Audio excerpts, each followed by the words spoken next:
APCC সভাপতি হিসেবে গৌরব গগৈয়ের দায়িত্ব গ্রহণের পর প্রথমবার অসম সফরে আসছেন কংগ্রেস নেতা রাহুল গান্ধী। ছয়গাঁওয়ে বিশাল জনসভায় ভাষণ দেবেন তিনি।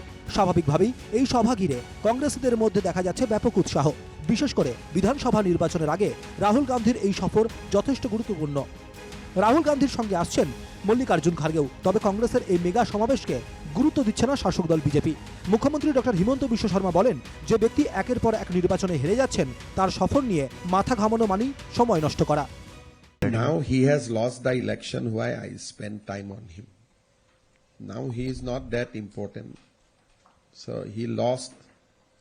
After that he lost series of elections. So why should I spend my time on him? এদিকে ছয়গাঁওয়ের মতো সংখ্যালঘু অধ্যুষিত এলাকায় রাহুলের সভা আয়োজন করা হয়েছে। এর জন্য কংগ্রেস নেতৃত্বকে ধন্যবাদ জানান বিজেপি ৰাজ্য সভাপতি দিলীপ শইকীয়া। এতিয়া জেগাটো বকো ছয়গাঁও বাছি লোৱাৰ কাৰণে প্ৰথম ধন্যবাদ দিছোঁ। ছয়গাঁও যেতিয়া জেগাটো বাছি লৈছে সেইকাৰণে ধন্যবাদ দিছোঁ।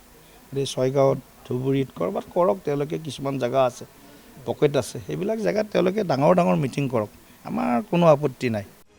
শাসক দলের নেতারা যাই বলুন না কেন, কংগ্রেস নেতারা এই সভাকে সফল করতে প্রয়াস চালিয়ে যাচ্ছেন। রাহুলের এই সভা আগামী দিনে রাজ্য রাজনীতিতে কতটুকু প্রভাব ফেলতে পারে তা হবে লক্ষণীয়। Bureau report, NKTV Bangla.